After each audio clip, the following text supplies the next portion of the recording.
lo que aparece en la carta del apóstol Pablo a los Corintios, cuando él habla de algo tan importante como la Santa Cena, ¿no? Donde él habla de la comunión.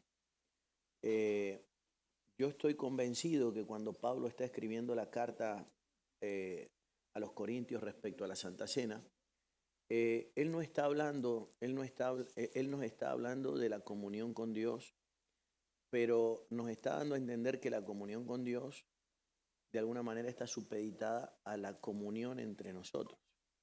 O sea, la forma en la que nosotros nos relacionemos, ¿sí? Determina la forma en la que me voy a relacionar con él.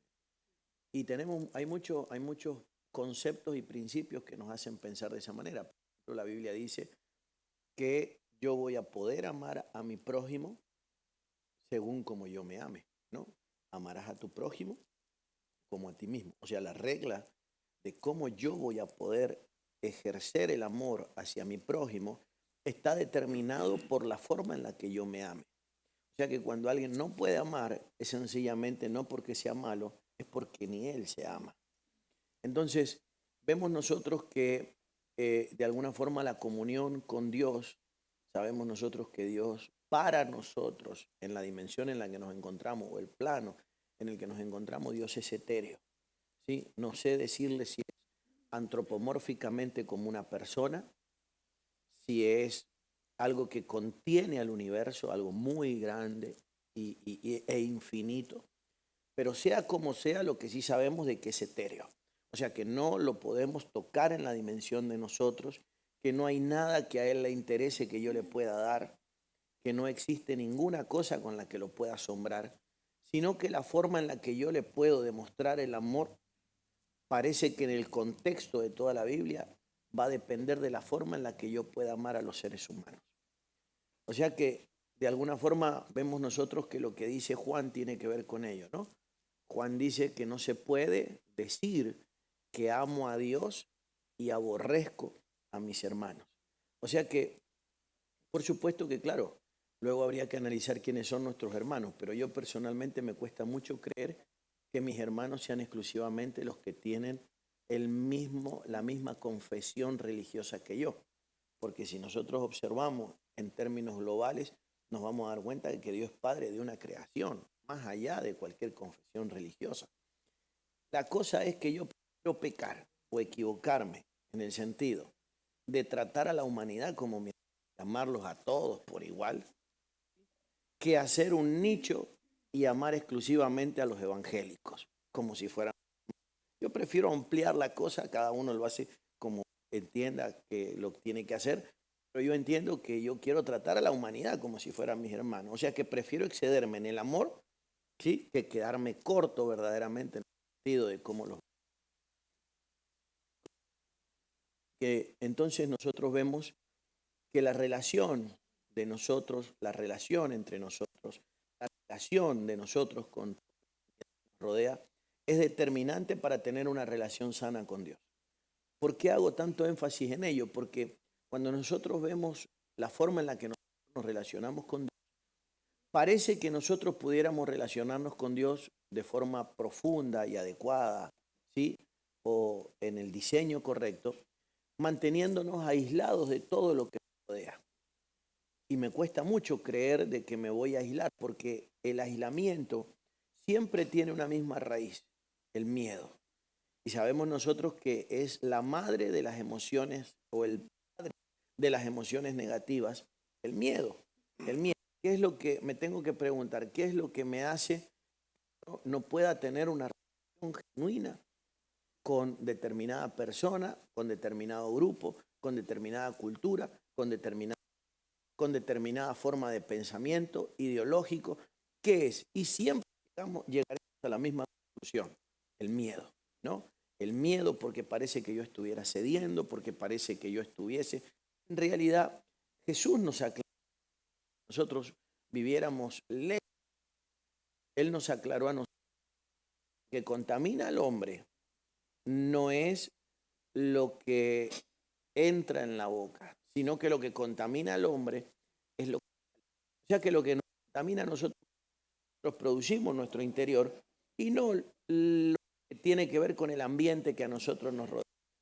Y eso es clave para nosotros podernos relacionar de manera profunda, sincera, que no nos separen los miedos, ¿no? Que comúnmente nos separan, que aquel como piensa.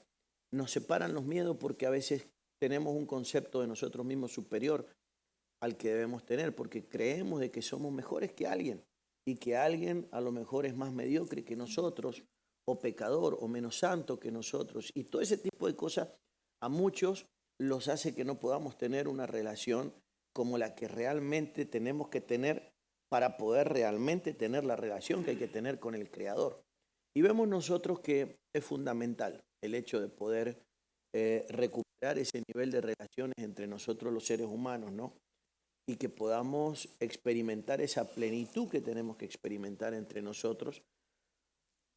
Cuando pasó lo que pasó en el huerto del Edén, que ustedes ya conocen la historia, todo se tergiversó desde aquel lugar, hay una enseñanza que me gusta mucho que aprendamos a observar, que tiene que ver con el hecho de que Dios en el huerto puso dos árboles. No es casualidad que uno de los árboles de la que había dentro del huerto, y por otro lado puso el árbol del conocimiento, que ustedes saben que era lo único de lo que era privativo para él.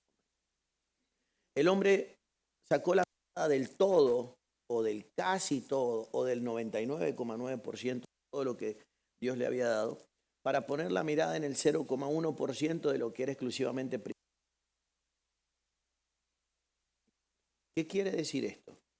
Que por más que sea insignificante, nosotros nos o enfoquemos en la vida de la gente, siempre nos hará plenitud que Dios ha preparado para nosotros.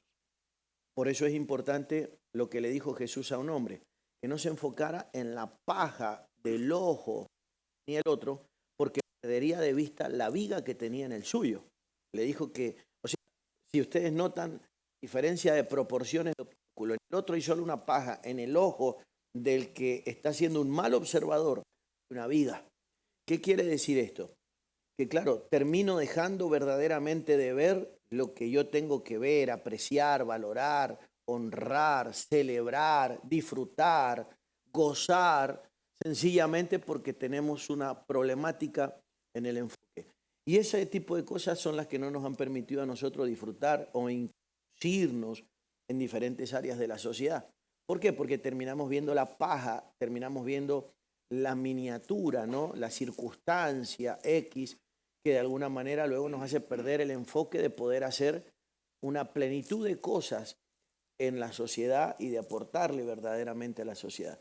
La sociedad tiene muchísima necesidad, mucha.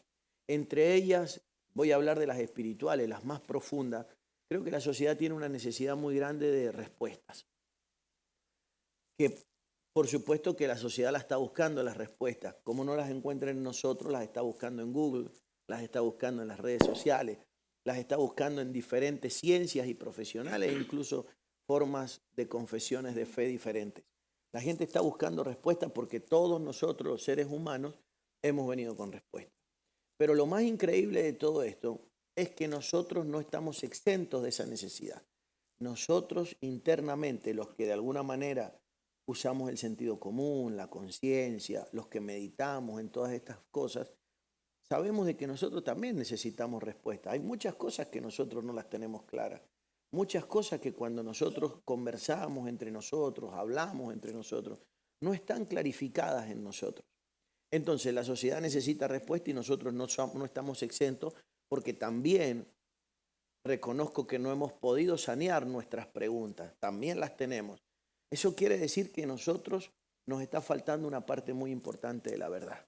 Hay algo en nosotros que por diferentes circunstancias que tienen que ver probablemente con el enfoque, porque ellos perdieron en el principio el acceso al árbol de la vida por irse detrás de un árbol que representaba un porcentaje muy bajo y perdieron de alguna manera todo ese conocimiento que es el que nos hace mantener con vida. Entonces tenemos que recuperar, creo profundamente, tenemos que recuperar el conocimiento y no el conocimiento natural, el que se puede acceder a desde cualquier medio, sino hablo de ese conocimiento revelado que la iglesia perdió. Y no creo que lo haya perdido la semana pasada, yo pienso que la iglesia perdió el conocimiento revelado hace muchos siglos. mucho tiempo. De hecho, yo dudo, cuando uno mira la historia, yo dudo que cuando resurge nuevamente la iglesia, cuando la iglesia nuevamente reaparece históricamente hablando, yo creo que aparece sin revelación, o sea, resurge con un nivel de revelación muy básico, porque nosotros hablamos del resurgimiento de la iglesia a través de lo que ocurrió en la vida de Lutero. Pero si nosotros lo miramos la revelación, la gran revelación de Lutero, es una revelación prácticamente para un niño de 3 años. Es una revelación de la salvación. O sea, es el resurgimiento de la revelación, pero en niveles muy básicos. Y de ahí en adelante no se ha construido con grandes dimensiones de revelación, por eso es que nosotros no tenemos muchísimas cosas muy claras al respecto. Y como no las tenemos claras, estamos en un mundo de incertidumbre, y ese mundo de incertidumbre es como caminar con la luz apagada. Vamos a una velocidad prácticamente arrastrando los pies por miedo a tropezar, ¿sí? Con los brazos hacia adelante, tanteando a ver con qué choco y moviéndonos más bien por el sentido del tacto, prueba y error, que por el sentido de la visión, que es el que el Espíritu Santo nos quiere dar. Y de esa manera cuesta muy mucho. Si nosotros miramos lo que Dios le dice a Habacuc, le dice que la idea es que en la visión, claro, cuando de verdad se ve, alguien pueda correr. Y vemos nosotros la iglesia nuestra a nivel Latinoamérica, la vemos muy ralentizada. Yo no sé cómo ustedes lo ven. Y ralentizado no en el sentido de que si somos muchos en una congregación o somos la iglesia más grande del pueblo, sino en el sentido de que nosotros, yo no sé, pero me gustaría que ustedes luego abriéramos un momento de plática para que interactuemos. Pero yo no veo grandes cambios en la sociedad mexicana por la labor de la iglesia. De hecho, yo me atrevo a decir, sin ánimo de jugar, y lo digo como argentino, y lo mismo que voy a decir de Argentina, para mí es el panorama de acá. No hemos hecho nada a nivel cambio cultural. O sea, no veo ningún avance. Al contrario, tengo que ser sincero, yo veo involucionar a la sociedad mexicana como veo involucionar a la sociedad argentina.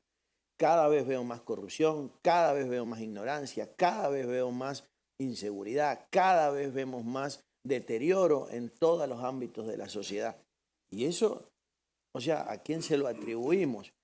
Entonces, tiene que haber o un acto de humildad en el sentido de poder reconocer de que no hemos hecho nada, que no se ha podido hacer nada, que el desarrollo poblacional, la densidad poblacional de nuestros países va mucho más adelantado que la velocidad con la que nosotros podemos ayudar una vida. O sea, demasiado, estamos colapsados, es como si fuéramos un hospital y tenemos capacidad para atender 10 enfermos, pero es que nos nacen o nos esperan 1000 por día. O sea, no hemos podido. ¿Y qué es lo que nos interesa verdaderamente? Es como que a nadie le interesa detenerse y decir, voy a mirar a mi nación, voy a mirar mi continente, voy a mirar la condición social, cultural de mi país y vamos a desarrollar herramientas, pero herramientas que verdaderamente puedan ayudarnos o aportar un grano de arena para poder ser de influencia. Yo pienso por los resultados obtenidos, pienso que la mayoría estamos mirando más cuáles son los resultados que obtenemos dentro de las 4 paredes. Pienso que hay mucho liderazgo que obtuvo o observó el ministerio como una fuente de salida laboral, que lo importante es que tengamos para comer a nivel familia, que lo importante es que tengamos donde reunirnos y de ahí en adelante luego nos vamos a meter en un estado de confort, que vengan los que tengan que venir y que Dios nos ayude a reunirnos en paz y que la gloria de Dios nos acompañe el domingo. Pero pienso que esa no es la visión de nosotros, la iglesia. Pero cuando nosotros vemos los hechos, cuando nosotros vemos el desarrollo de la iglesia, nos está indicando que eso es lo que pasa, porque nadie se involucra más allá. Miren cuántos espacios vacíos tenemos en esta mañana. Se da cuenta usted que nadie se involucra más allá de lo que verdaderamente me puede aportar algo al desarrollo personal. ¿Por qué? Porque lo veo casi como una pérdida de tiempo, lo veo casi como una especie de, qué sé yo, de sacrificio, tener que ir a escuchar a alguien. Y ahí es donde vemos nosotros que no se nos abre la capacidad de poder observar lo que realmente nos está ocurriendo.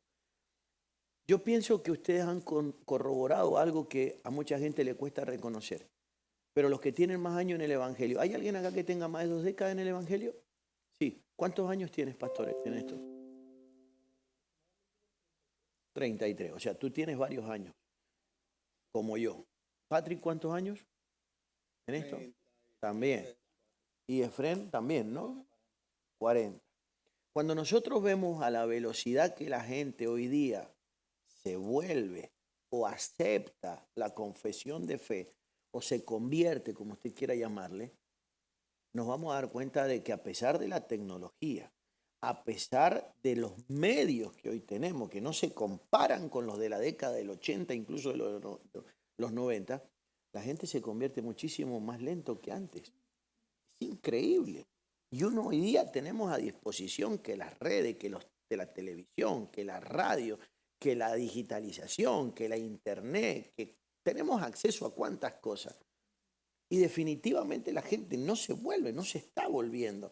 La gente está haciendo un movimiento, ¿sí?, migratorio de iglesia en iglesia, ministerio en ministerio. Ustedes están en una ciudad que estratégicamente está colocada por Dios en la frontera, y seguramente muchísima gente de paso, ¿no?, que está circunstancialmente y luego va, viene, que no están buscando la realización de su destino profético, sino que están buscando cosas como, por ejemplo, no sé, me voy a cruzar la valla para el otro lado a ver si los dólares están tirados en la calle como me han dicho que están tirados.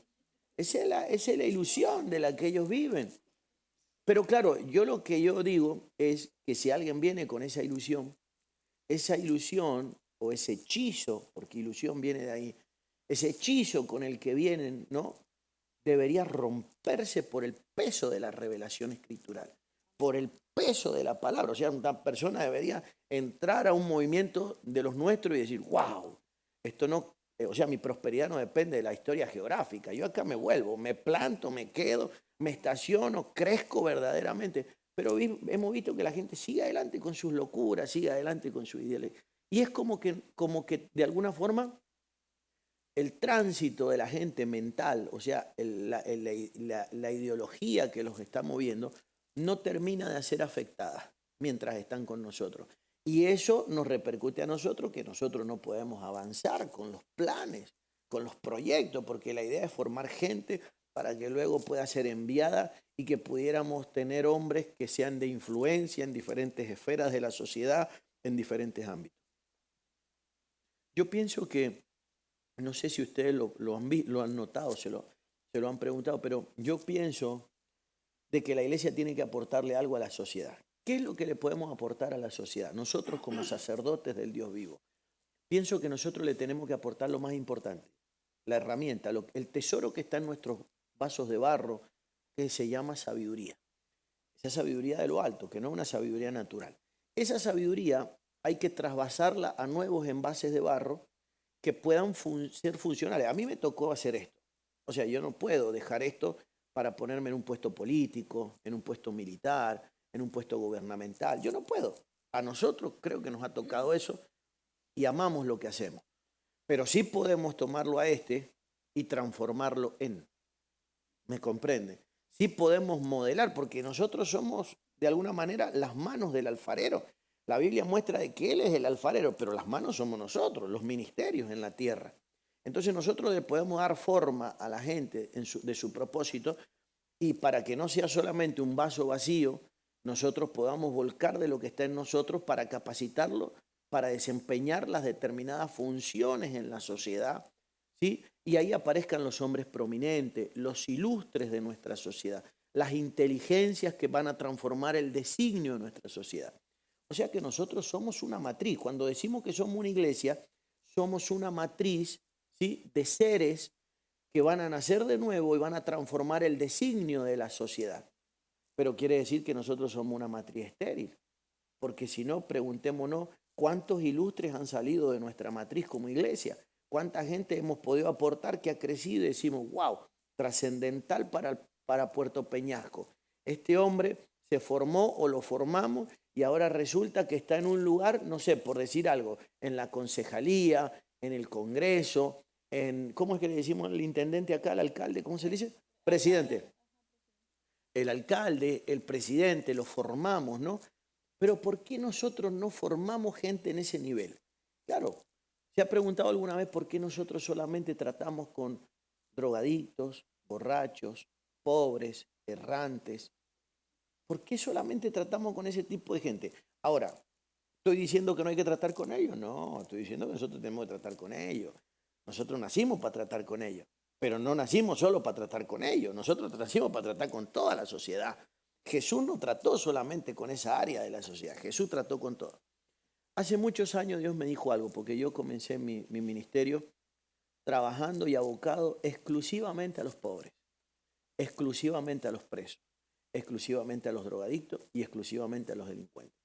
Nunca mi ministerio fue enfocado a recoger ofrendas. Yo era pastor en la cárcel, nunca me interesó. Es más, yo ni sabía de esas historias. Lo que pasó es que luego me di cuenta que cuando me toca a mí ejercer el ministerio en la calle y en el mundo, me doy cuenta de que Dios trae a la gente pudiente cerca mío. Entonces, ahí donde yo aprendí que la siembra más importante de nuestra vida es con la gente necesitada. Entonces, cuando yo hago un trabajo con la gente necesitada, y no es trabajar por trabajar, es trabajar con los necesitados y sacarlos adelante como producto terminado, entonces Dios me confía otras dimensiones de la sociedad. Por eso Jesús trabajaba y los buscaba. A los pobres Él los iba a buscar, a los ricos Él los esperaba que vinieran. Nosotros como que funcionamos al revés. Parece que nos interesa ir a buscar al rico y el pobre que venga solo. O sea, funcionamos, entonces, están invertidos los valores. Entonces, como están invertidos, cuando el necesitado, cuando digo el menesteroso, el pobre en todas las áreas, pues no necesariamente material, viene y no termina de evolucionar por causa de la labor de nuestras manos, o sea, no estamos presentando el producto terminado. No hemos desarrollado la misión que era darle forma al ser humano y de alguna manera poder decir, bueno, por lo menos hay uno terminado, hay uno. Veo yo a mucha iglesia, y cuando digo mucha estoy hablando de los lugares, de los pocos lugares que yo he andado, unos 88 países. Veo a la gente en la iglesia, la veo como que a veces de un grupo de 10 no hacemos uno. Y uno dice, pero ¿por qué? ¿Por qué no podemos, o por qué nos ha costado tanto de alguna manera? Y creo yo que tiene que ver con la revelación, la recuperación del mensaje, la recuperación del verdadero mensaje. La mayoría de nosotros, incluso yo, me incluyo, repetimos lo que escuchamos que otros repitieron. A mí me pasó, yo repetía lo que otros repitieron. Jesús se encontró con una generación sacerdotal y Él les dijo, ustedes oyeron decir. Pero claro, ahora estaban en una relación directa y constante con Jesús y le dicen, mas ahora yo os digo. Y no es que Jesús les quería cambiar el mensaje, porque Jesús nunca cambió la esencia del mensaje. Lo que Jesús hizo es que les profundizó, les corrió el velo, les llevó un mensaje que era literal y que era impracticable porque no se entendía, a la practicidad del mensaje. Y es de alguna manera lo que tiene que pasar. Por eso yo pienso que las escrituras se tienen que enseñar desde la experiencia. O sea, no se pueden enseñar desde la literalidad, tengo que enseñar desde lo vivido. Por ejemplo, cuando nosotros vemos el avance de la sociedad mundial, nos damos cuenta de que es la era de la experiencia. ¿Por qué? Abrimos una red social y aparece un mecánico, desde donde nos habla con millones de seguidores. Tiene una atracción, un poder, si no díganme qué es, porque yo no lo sé explicar, es un poder de atracción hacia él. Que uno dice, ¿qué es? Pero puede ser curiosidad, 3 millones de personas. O hay algo, o hay un magnetismo detrás de él que opera. O aparece alguien, no sé, adiestrando perros, o aparece alguien como veterinario, o aparece alguien, escuche esto, limpiando cristales, o aparece alguien haciendo limpieza, o aparece alguien manejando una máquina fotográfica, o aparece alguien haciendo las cosas más insólitas que nos podamos imaginar. Pero cuando lo hacen desde la legitimidad, desde la originalidad, se produce un magnetismo, un poder de atracción que uno dice, ¿cómo puede ser que hayan millones interesados? Y por el otro lado aparecemos nosotros. Aparecemos nosotros que decimos, wow, yo soy el dueño de la verdad. O como dicen ustedes, el papá de los helados. Y resulta que miro 4 seguidores, 10 seguidores o 50 seguidores. Yo digo, pero ¿por qué no hay una atracción? Es que no tiene atractivo. ¿Por qué no tiene atractivo? Porque Lo que no es original, lo que no es experimental en el ser, no atrae. Y eso no está comprobado en la religión, eso está comprobado en el comportamiento del desarrollo humano. El ser humano tiene un dispositivo natural establecido por el Creador para poder capturar la originalidad del ser. Y ahí es donde deberíamos aparecer nosotros, con nuestra confesión de fe, pero desde la contundencia, desde la originalidad. ¿No? Esto me lo mostró Dios. Por ejemplo, yo llevo muchos años, yo he andado por 88 países y sigo andando. Me han pasado muchísimas cosas a lo largo de la vida, pero miles de personas dependen de mi enseñanza. Y yo me pregunto, ¿qué hay de diferente entre mi enseñanza y la de cualquier otro? Que yo no digo lo que otros dijeron. No, también ocurre eso, ¿sí? Ocurre eso. Nunca me he enfocado en los que no están de acuerdo con mi enseñanza, que son millones. Tampoco me he enfocado en los que están de acuerdo con mi enseñanza. Me he enfocado en decir lo que Dios me mostró. Y no me importa más nada, le digo la verdad. En varias oportunidades de mi vida, aproximadamente como en 2 o en 3, he dicho, si tengo que seguir solo, sigo solo. Y cuando he mirado para atrás, siguen algunos. Digo, bueno, ¿será que algo hay? Y sigo, pero he estado dispuesto a perderlo todo. Ahora, ¿qué es lo que me ha interesado? Lo que Dios me ha estado mostrando, y con humildad lo escribo, lo muestro, lo revelo, lo enseño, lo dosifico, lo trato de trasladar a la mente humana desde donde yo pueda, desde donde mis capacidades me lo permiten. Pero eso me ha permitido de alguna manera poder ser o aportar un granito de arena a la sociedad para traer una dimensión de influencia.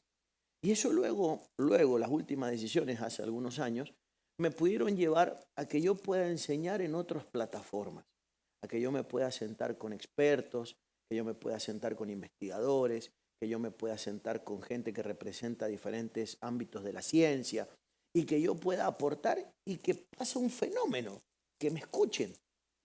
Y que de repente me digan cosas como, por ejemplo, queremos que esté con nosotros en una universidad y queremos que esté en un aula cerrada donde vamos a tratar un tema específico. ¿Cómo qué lo presentamos? ¿Qué profesión tiene usted? Yo tengo 6º grado nada más. No tengo ni enseñanza media, ni siquiera terminé la primaria. No soy un profesional de ninguna ciencia, ¿sí? O como decía un hombre de la Biblia en el capítulo 30 del libro de Proverbios, no tengo la ciencia del santo. Pero ¿qué es lo que pasa? Hay un conocimiento sobrenatural revelado que produce una atracción en el espíritu del ser humano porque produce como un eco en el interior del hombre. Y la gente siente que cuando uno habla le está respondiendo cosas. Por ejemplo, ahora estuve en Venezuela con un grupo de psicoterapeutas y me invitó una mujer en aquel lugar, se llama Ruth, y ella me dijo, Alberto, sé que estás en Venezuela, te queremos invitar a nuestra universidad para que puedas estar con nosotros con un grupo de profesionales. No vamos a hacer mucho, unos 30. Psicopedagogos, psicólogos, psiquiatras. Y dice, y yo quiero que nos hable de determinados temas porque desde el día que tú me hablaste de la psiquis y de Dios, yo empecé a entender de que Dios existe. O sea, yo empecé a entender de que Dios es real. Y era una persona que era ciencia de la dura. Y de repente ahora me dice, yo quiero que les entregues el mensaje, dice, de la forma que tú lo entregas, porque nunca yo he visto, deben haber muchos, y yo también creo que deben haber muchos, he visto a alguien que fusione la ciencia y a Dios de la forma que lo has hecho. Entonces pienso que cada uno de nosotros tiene que descubrir cuál es el nicho. Es como en los negocios.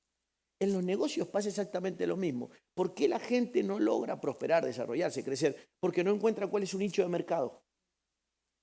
No encuentra cuál es el ámbito donde yo encajo. Entonces andan por acá, toco allá y no tienen una revelación. ¿Por qué? ¿De dónde viene la revelación? De poder observar y entender cuál es la necesidad.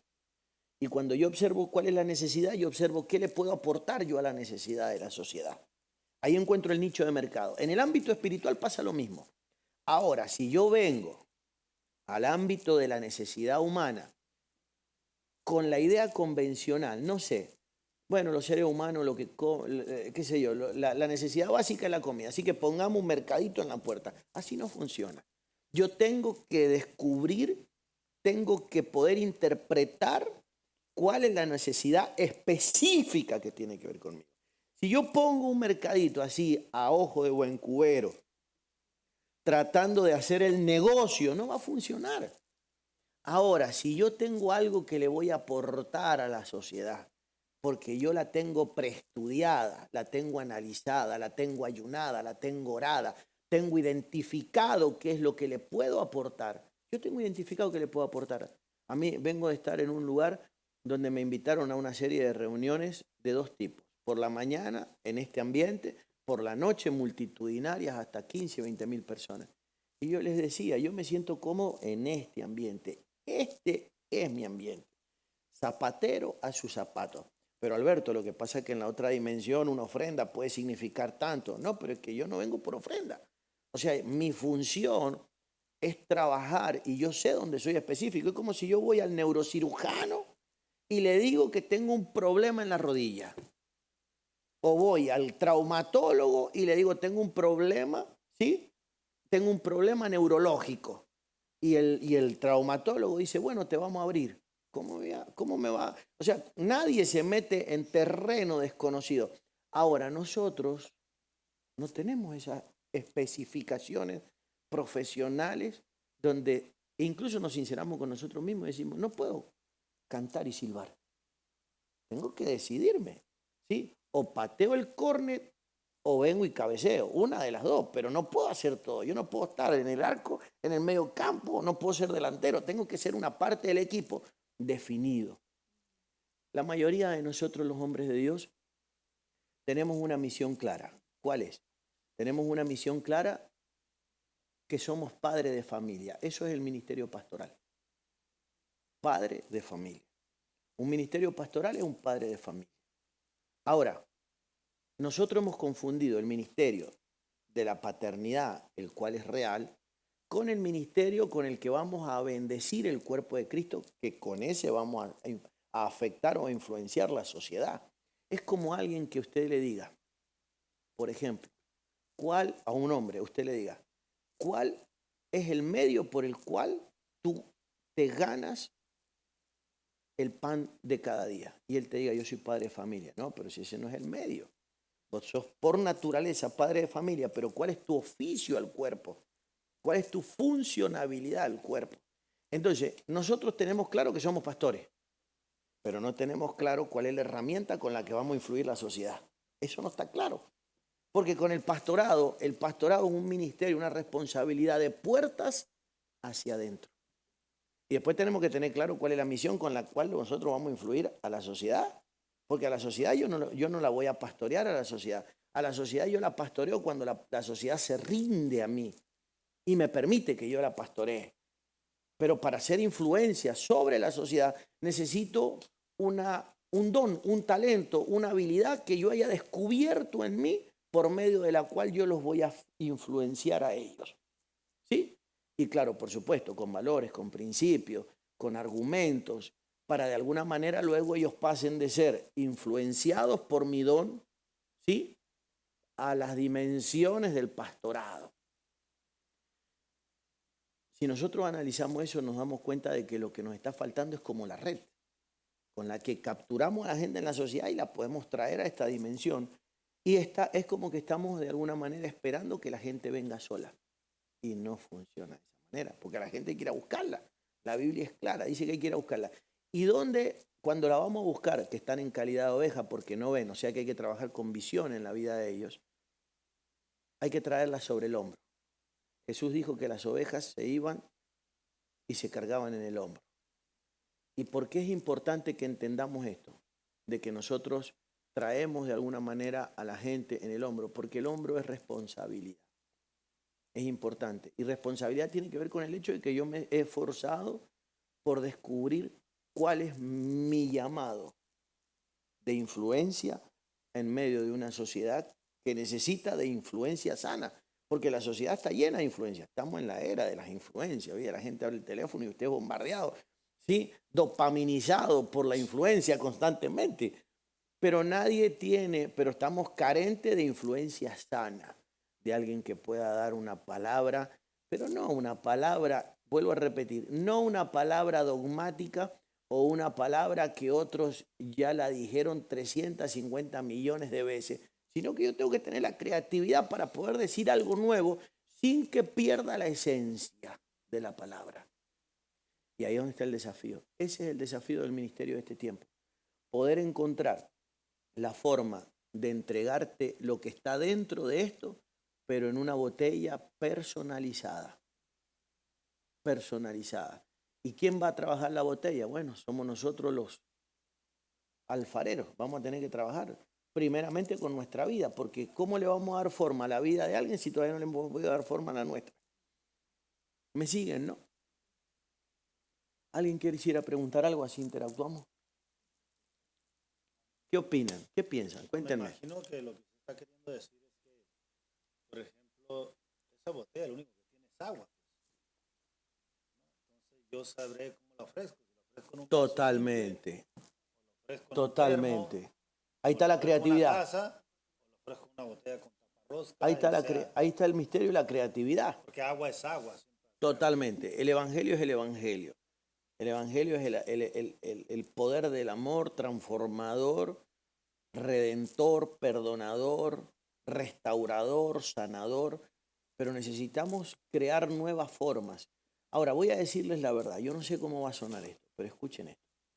Si ustedes miran las redes y si ustedes miran el mundo virtual, ¿han notado gente que transmite el evangelio sin que ellos mismos, ni siquiera ellos saben lo que están transmitiendo, pero lo están transmitiendo? ¿Han visto algo? ¿Alguna vez algún ejemplo de alguien?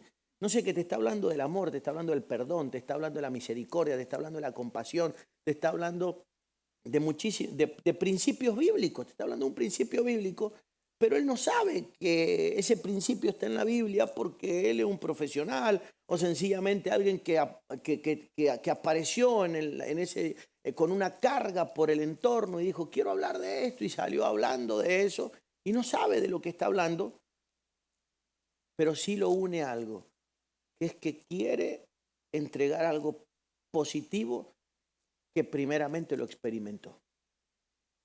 Y ahí es donde digo yo, ¿cómo puede ser que haya gente que habla del perdón y un mensaje de ello tenga 10 millones de reproducciones y nosotros demos una cátedra del perdón y tenga 50 reproducciones?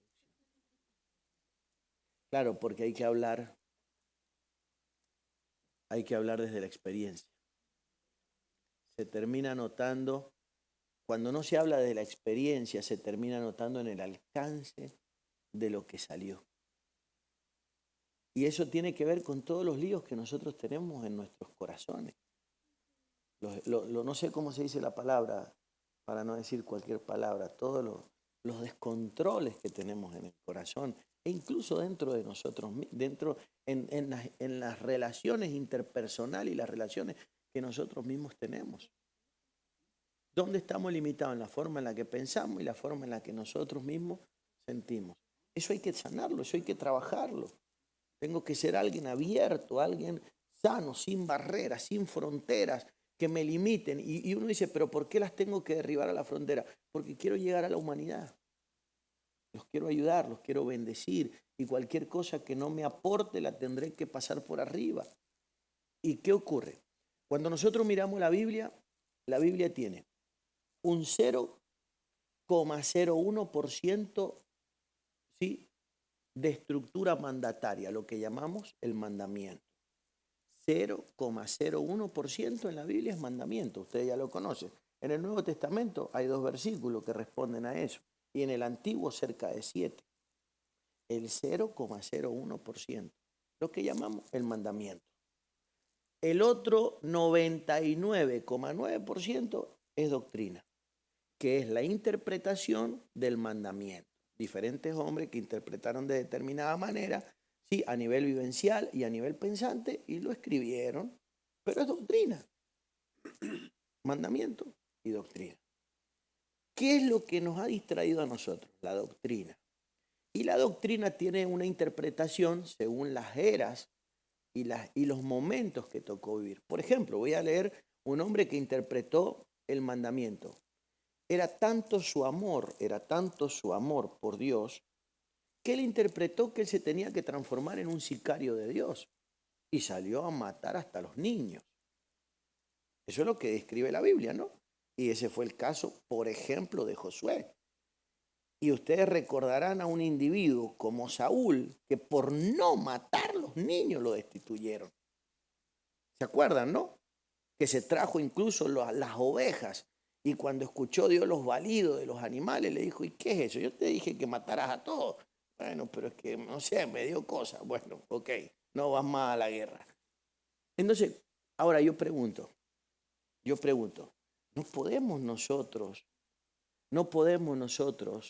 experimentar la doctrina de la misma manera que la experimentaron otros? La doctrina la tengo que experimentar desde el objetivo en el que yo me encuentro hoy. O sea, ¿cómo voy a salir yo ahora a repetir la historia de Saúl o la historia de Josué? O sea, y hablo de un caso grotesco para que nosotros podamos interpretar.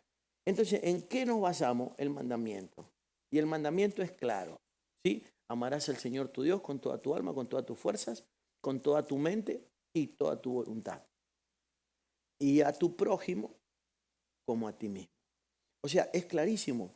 Luego, el mandamiento, yo tengo que encontrar la forma de trasladárselo al ser humano.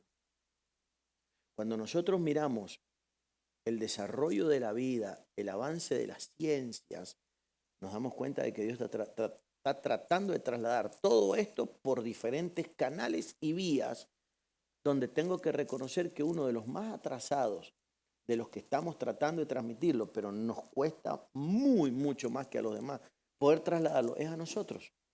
Porque nos cuesta. ¿Y por qué nos cuesta? Porque nosotros estamos esquematizados. Todo lo trasladamos de la misma manera. Porque así dice San Juan 3:16, abra su libro. Entonces todo el mundo, claro, y eso no tiene impacto.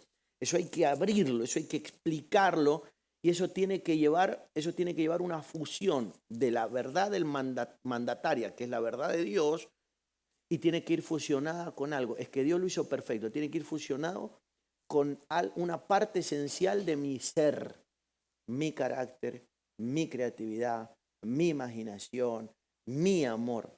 ¿Me comprende? O sea, la verdad es algo que necesita de mí para trasladarse a la vida de alguien. Y por supuesto que no se puede trasladar de manera mecanizada o en piloto automático como nosotros lo hemos intentado, porque ya hemos visto los resultados.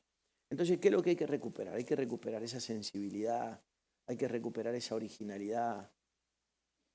Me imagino que en los años que vienen vamos a ver a mucha gente trasladando o transmitiendo el Evangelio de una forma tan poderosa que va a ser de formas inimaginables, pero va a ser el Evangelio.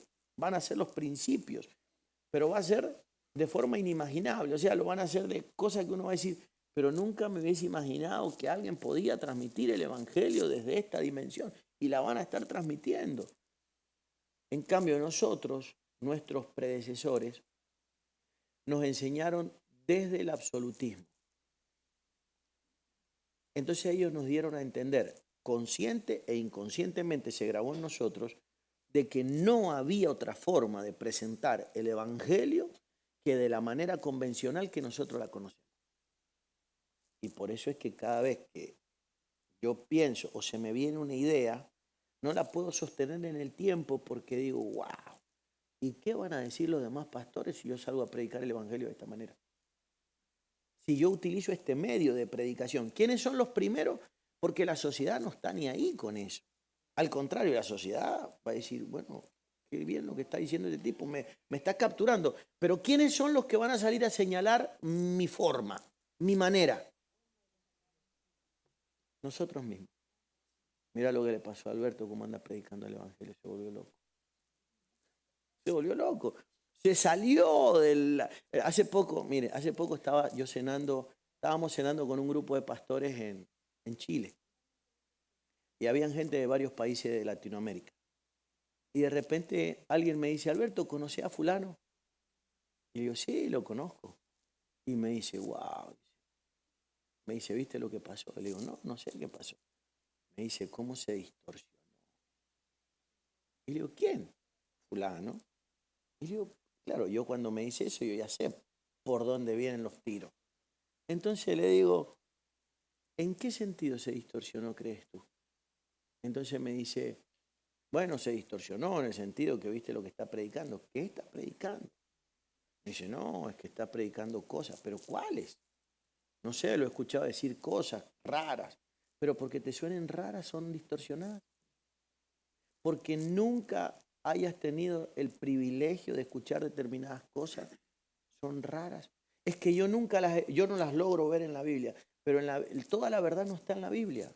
La Biblia es toda una verdad, pero no toda la verdad está en la Biblia. Yo no puedo caer en el error de que el Dios del universo caiga dentro de ese libro. ¿Me está comprendiendo? Es tener una perspectiva miniaturizada de Dios. Y de ahí viene la problemática de que nosotros creemos, número uno, que si Dios va a hacer algo, lo tiene que hacer a través de los evangélicos. Dos, que si hay alguna verdad, tiene que estar exclusivamente en la Biblia. Momento, si la Biblia tiene solo 2000 hojas y la propia Biblia dice que si todos los hechos de Jesús se hubieran escrito, no cabrían los libros en el planeta. Quiere decir que toda la verdad, lo repito, todo lo que está en la Biblia es verdad, pero no toda la verdad está en la Biblia. ¿Me está entendiendo? Y de hecho la propia Biblia, le voy a mencionar algunas guías para que las tenga en memoria. La propia Biblia de nosotros, como ustedes saben, ha sido confeccionada de aproximadamente 25 fuentes bíblicas o documentales sagradas que no están canonizadas, o sea, no están esos libros incluidos dentro de la Biblia. O sea, citaron el libro, tomaron fracciones del libro, la incluyeron en nuestro canon, pero no incluyeron el libro completo. Algunos se mencionan, 2 o 3 se mencionan, los otros 22 no se mencionan. Pero usted ha leído que la Biblia habla del libro de Enoc. Usted ha leído que la Biblia habla del libro de Yacer y no están incluidos en el canon. Pero claro, yo tampoco puedo ser tan ingenuo para creer de que las palabras del Dios del universo las hayan podido, como lo han hecho un grupo de católicos hace unos siglos atrás, tomaron la decisión y dijeron, esto van a ser la Biblia. Y no puede ser otro, ni más ni menos, van a ser esto. ¿Quién decidió eso? Porque hay gente que dice, no, el Espíritu Santo. ¿Cuándo el Espíritu Santo? Por Dios. Eso lo decidieron un grupo religioso que dijeron, estos son los libros que vamos a ingresar en la Biblia. Ya está, 66. Y por supuesto que en Occidente nosotros nos hemos vendado los ojos y hemos dicho amén. Pero en otros lugares del mundo dijeron no. En algunos lugares del mundo dijeron no, momento. Nosotros queremos incluir otros libros también. Porque nosotros no creemos que la Biblia más pequeña es la de nosotros. Pero no es la versión, no es la única versión. Hay muchísimas versiones en el mundo y tienen una diversidad de libros que no tiene la nuestra. Bueno, pero al margen, yo ya sé que eso, y usted también lo sabe, que eso lo decidieron, ¿quiénes? O extraterrestres, o ángeles, o el Espíritu Santo dijo, yo quiero que ingrese en este libro y este. No, usted sabe que la Biblia de nosotros tiene un poquito más de 1000 años, ¿o no? ¿Sí o no? Pero hay libros mucho más antiguos que hablan de verdades bíblicas y no están en la Biblia, pero hablan de verdades bíblicas, como por ejemplo escritos de 4000 y pico de años que hablan de toda la teoría y de todo el inicio de la creación, del diluvio, de todo aquello. La Biblia es mucho más reciente. Ahora, vuelvo a repetir, yo creo que en la Biblia está toda la verdad. ¿Sí? Todo lo que está en la Biblia es verdad. Pero no toda la verdad está en la Biblia. Porque la Biblia, aparte de la Biblia, dice otra cosa misteriosa. Dice, 3 son los que dan testimonio del Padre en la tierra. 1, el Espíritu, que es el inspirador de la Biblia y de muchos otros libros. Ojo con eso. El inspirador, porque yo no creo que haya un hombre en la tierra con la autoridad para decir, esto lo inspiró Dios, esto no lo inspiró Dios. Segundo, yo no creo que haya un hombre con autoridad en la tierra para decir, como fue el concilio, que tomó la decisión de decir, esto es lo único inspirado por Dios. Y acá cerramos la inspiración divina. ¿Cómo voy a decir eso? Y nosotros así, con una venda en los ojos, amén, amén y amén. O sea, y ellos dijeron que Dios ya habló y todo lo que tenía que hablar ya lo dijo. Pero ¿cómo voy a aceptar semejante cosa? El Dios que yo creo sigue hablando. Y sí creo en algo, que todo lo que hable el Dios que sigue hablando no puede contradecir lo que ya habló. Entonces de esa manera no tengo miedo, porque el Dios que yo creo sigue hablando, pero en ningún caso es un Dios que anda con contradicciones. Siempre va a estar alineado, por supuesto que en la medida que van pasando las eras, ¿sí? Va hablando o va entregando el agua en diferente envase, porque el envase se va sofisticando. Se va adecuando a la era en la que nos encontramos sin perder la esencia. Entonces ahí ya no tengo miedo porque yo ya conozco el agua. Entonces cuando conozco el agua me dan un vaso, no sé, un vaso galáctico y digo, no es agua. Y no juzgo el contenido por el envase. ¿Qué es lo que nos pasa a nosotros los evangélicos? Nos sirven el agua en un envase moderno y lo miramos de afuera, pero probalo. No vaya a ser que me muera, que me contamine o que me confunda. No puede ser tan miedoso. O sea, lo tengo que probar con toda libertad si lo último que me puede pasar. No es agua. Te escucho, pastor. No. Lo que podemos, o sea, lo ideal es que entreguemos el concepto, la idea y el principio bajo el estándar de mi propia creatividad. Por supuesto que voy a decir algo, no hay nada de malo en realidad en repetir lo que otro dijo, pero el problema es que cuando yo repito lo que otro dijo demasiadas veces, estoy atrofiando el sentido de mi capacidad de crear. Claro, entonces cuando yo estoy en la idea de que yo puedo crear, es que ya no me ocupo tanto de tratar de... Ya. Está ese, de alguna manera, temorcito. Y segundo, dice la palabra que si se hubieran escrito todos los libros que Jesús, de los milagros que Jesús hizo, dice que no cabrían en la tierra. Entonces sí creo que Dios nos sigue hablando. Totalmente. Y que hay muchas cosas que por revelación hacemos, a pesar de que en ello nos vaya el juicio, nos vaya la crítica. Pero tenemos que hacer lo que Dios nos llamó a hacer. Claro, pero es que aparte, lo más importante que hay en el hecho de la originalidad con la que yo comparto lo que está dentro. De hecho, anoche hablábamos de un texto que si quieren corrobórenlo ahí, ¿sí? Romanos capítulo 2, verso 14 creo que era. Romanos 12, Romanos capítulo 2, búsquenlo porfa, y búsquenlo en la Nueva Traducción Viviente para que podamos ver algo. Tenemos ahí, lo podemos proyectar. Gracias, Johnny. Entonces, Romanos capítulo 2, verso 14 dice algo impresionante. Quiere decir esto, que vamos a leer acá. Mire, lo que decía Pablo. Pablo era un experto en esto. Pablo dice, aún los gentiles, quienes no cuentan con la ley escrita de Dios. O sea, ellos no tenían, como los judíos, culturalmente la Torá. No la tenían. Entonces dice que los gentiles no la tenían, muestran que conocen esa ley. O sea, nunca leyeron la ley. ¿En qué consistía la ley? En los mandamientos. Y luego venía todos los preceptos, que eran 618. ¿Se entiende, no? Ahora, ¿en qué consistía?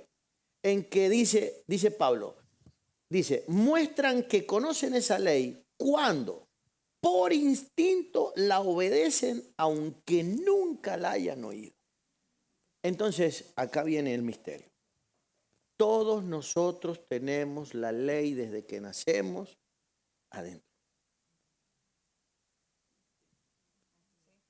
Por supuesto que luego todo lo que nos rodea, el mal funcionamiento del alma, la mente, las emociones y los sentimientos nos hacen eclipsar la posibilidad de que fluya eso directo mientras vivo. ¿Me está comprendiendo, no? Entonces, ¿qué es lo que tenemos que recuperar nosotros? Porque esto pone en evidencia, al no haber creatividad en nosotros, pone en evidencia que a pesar de tener la ley escrita, como dice ahí, verso 15, mire lo que dice, ahí nos habla a nosotros, verso 15. Dice, ellos demuestran que tienen la ley de Dios escrita en el corazón porque su propia conciencia y sus propios pensamientos o los acusan o les indican que están haciendo lo correcto. Verso 16. Y el mensaje que proclamo es que se acerca el día que Dios jugará por medio de Cristo Jesús la vida secreta de cada uno. O sea que, escuchen, nosotros nos estamos complicando con algo externo cuando ahí Pablo aclara que nosotros vamos a ser juzgados por nuestra conciencia. Y ahí viene el fenómeno. Porque hay gente que nunca ha dicho con sus palabras Cristo, pero de manera instintiva, como tiene la ley escrita en sus corazones, ha vivido en amor, en pacificación, en humildad, en mansedumbre, en sobriedad, en equilibrio, en Cristo. Porque la ley es Cristo. Y Cristo ya lo tenemos adentro. Entonces, ¿qué es lo que ocurre cuando yo entiendo que en una determinada edad de la vida algo me pasó? Me encontré con Él, que está dentro mío, pero siempre estuvo. Lo que pasa es que nunca le presté atención, siempre estuve eclipsado en mi interior por mi alma, por mis emociones, por mis sentimientos y por mis pensamientos.